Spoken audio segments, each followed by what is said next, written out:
I'm Ronnie Blakey, joined by former Championship Tour surfer Ross Williams and a special guest this morning, Taj Barrow. Thank you for having us in the West. No worries, boys. Good to have you here. Mate, a great heat win yesterday, a fantastic performance. That's got to feel good after a bit of a shaky start to the year for you. Yeah, for sure. Like I said in my posted interview, that was the best I've felt this year for sure. I was a little bit shaky in the first two events. Hadn't quite found my feet yet, but yesterday, just being home and happy and comfortable in my own environment, I felt good. Felt good in the water, and I was hungry to get a heat win for sure. So it was fun. Mate, you always look very happy, but at the moment you look especially happy competing at home. But you got some very big news for us, and I'm going to let you drop it on everyone now. Oh really? Me? I'm doing it. Let it out, mate. Let it out. Well, I am going to be leaving the tour. I've decided to wrap it up, and I've called Fiji as my last event, and I'm going to be done with it. And it's been a really tough choice, and I've been stressing out over it big time, just of how and where and when to do it. But Fiji is my favourite event, and get to celebrate with all my friends and family of meaning on the tour. And yeah, that's going to be my last event. So it's been a wild decision, but that's it. You've had 19 years on tour, and you've missed one event. Yeah. Are you going to welcome the quiet, or how's that going to be, that transition? Oh, it's hard to say. Yeah, like you said, it's been probably 22 years that I've been on that same schedule. So I'm just looking forward to that freedom so much. I just want to be able to kind of take a break and just go on trips kind of where and when and with whoever I want. And just instead of being on that schedule, like I said, for 22 years, being on the same schedule is pretty hectic. But yeah, it's one of those things where, you know, it's going to be a bizarre transition. You know, when my favourite events roll around and I'm not packing my bags to go to them, it's going to feel very bizarre, and feeling pretty wigged out right now even, just announcing it. But I was driving down here this morning with a good playlist on, I had a coffee, and I just felt so happy and just relieved to be making this announcement. Yeah, like I said, I've been quite stressed for the first few events. That's partly the reason I didn't feel myself, is just been so stressed about I haven't been feeling myself in heats, and it's no fun showing up and surfing bad in these major events. You know, you want to put in your best effort in every event, and I just wasn't feeling good, and then I didn't have my heart in it, and didn't really. You know, when I was losing, I was getting just as upset as ever. So I was just like, it wasn't adding up. So yeah, I feel like there's no better time than to give my spot to someone that's hungrier. Well, if you've just joined us, Taj Barrow announcing his retirement. Fiji is going to be his last event, so we'll still see him compete a couple of times. 11 CT wins, Taj. Ross mentioned that up until last year, when you announced that you were going to be welcoming your first child in the world, you'd only missed one contest. You missed two in Europe last season. Was that the point where you started to feel like you were losing your hunger for competition when you were away from those two contests? Yeah, it's hard to say. Missing those two events, I didn't feel like I was missing out too much. Obviously, I had the birth of my first child, so I was more than excited to just be at home and just enjoy it all.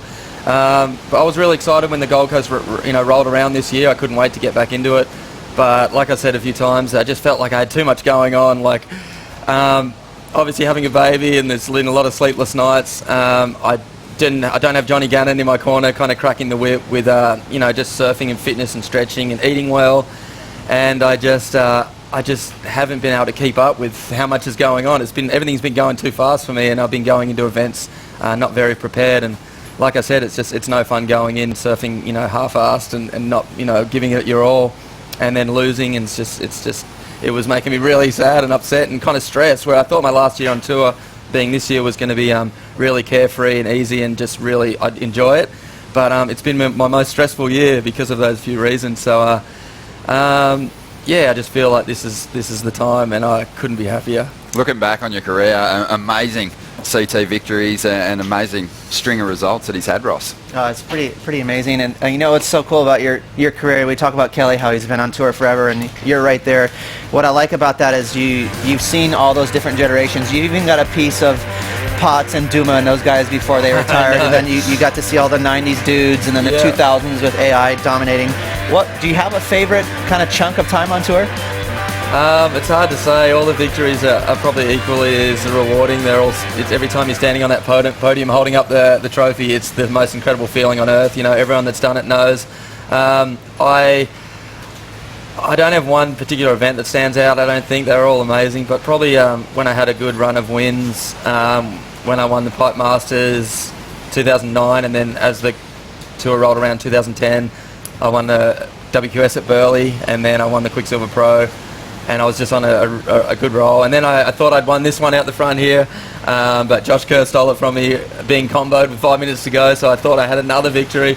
But yeah, those 3 wins followed by a second out here. That was probably my best career, run in my career competitively. But yeah, I've had so many. The tour's given me the best years of my life. I've seen so many incredible things, and I've said to you guys so many times before, I'm such a huge fan of surfing and professional surfing, and just watching guys battle it out.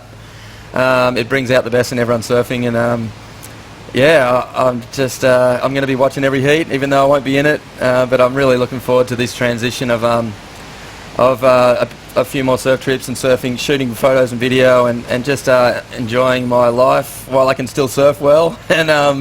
And yeah, it's going to be fun. Well, stick around, Taj. We'll have more from Taj after we get the call and find out if we're going to get heats underway on day 2. How are you, Rosie Hodge? Oh, so good. Good morning, and so sad to hear that Taj is going to be retiring. Obviously, that's a massive hole for surfing, and we're going to miss him so much. What would you like to say to Taj, Kieran?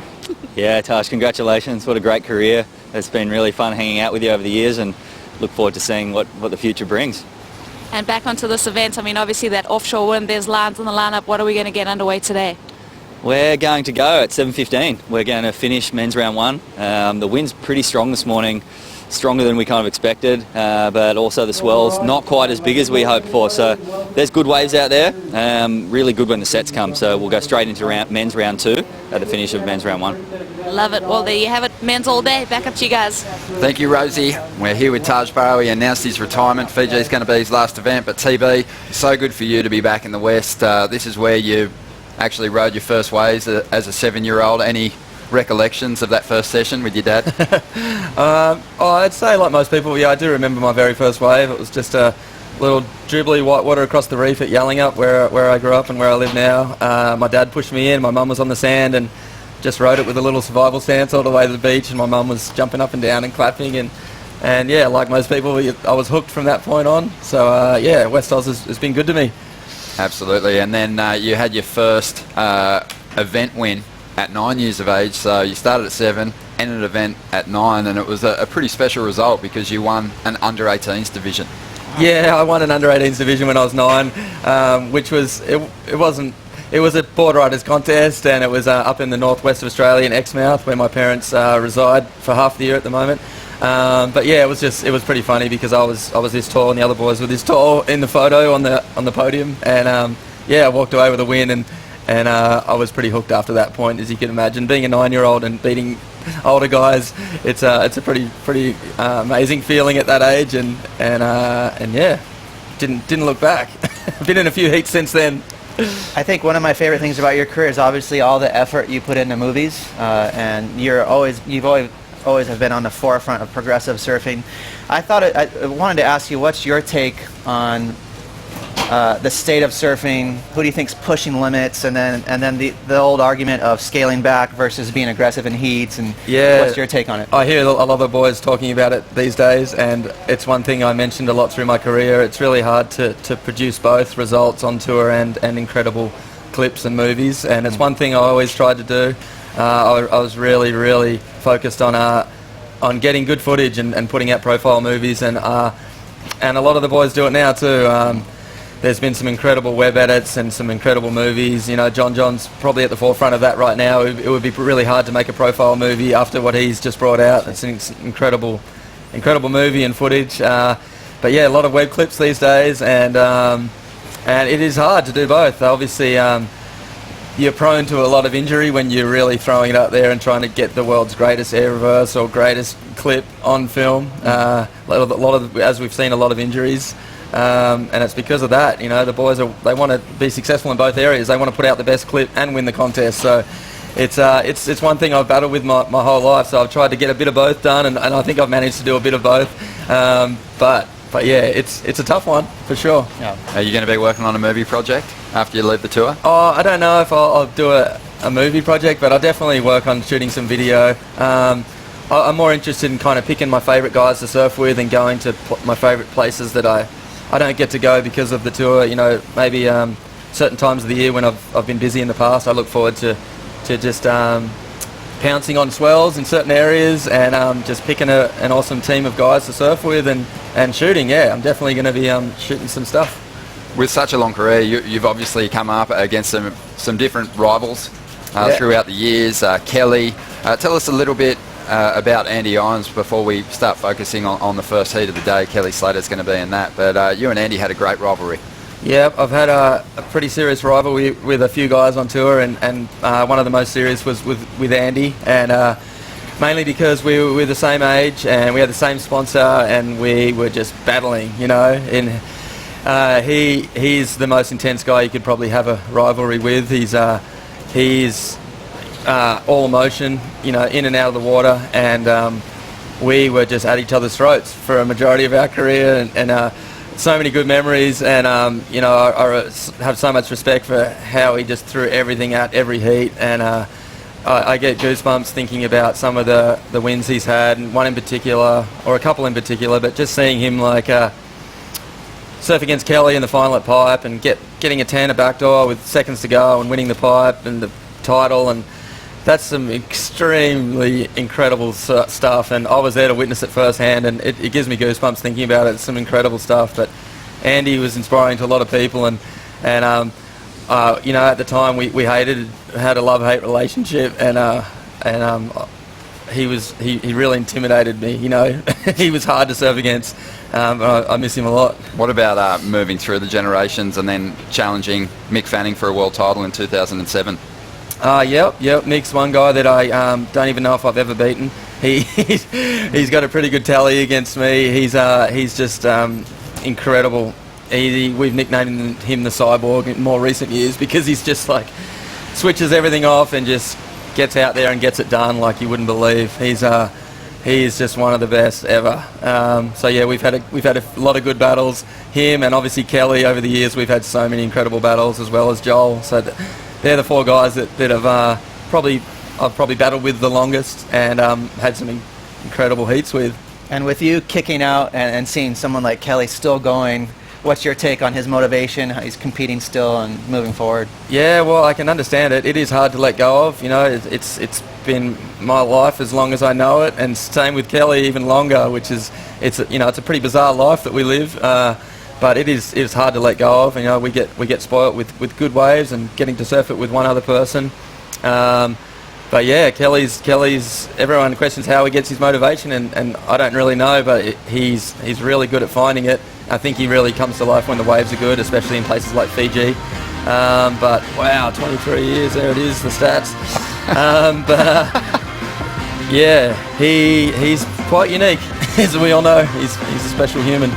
He sure is. What are you going to do with your diary now? Obviously, for the last 22 years, you mentioned before, you've basically been looking at the same schedule itunerary for the last 19 years. Yep. It's so funny. You have a lot of spots to fill in. I am. It's going to be funny.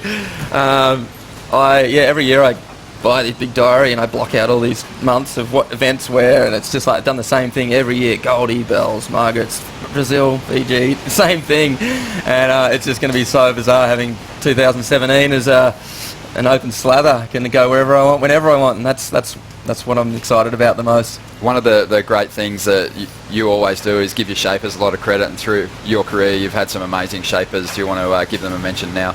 100%. I've got to work with some of the world's best for sure. The very first one and shaper I started with was a local guy, Mick Manolis. He started me on his boards, were incredible. And then I went to Morris Cole, who most people know of, is one of the world's greatest shapers. He took on a manager shaper role with me in my early stages of my career, and he was incredible, made so many good boards, and I loved them.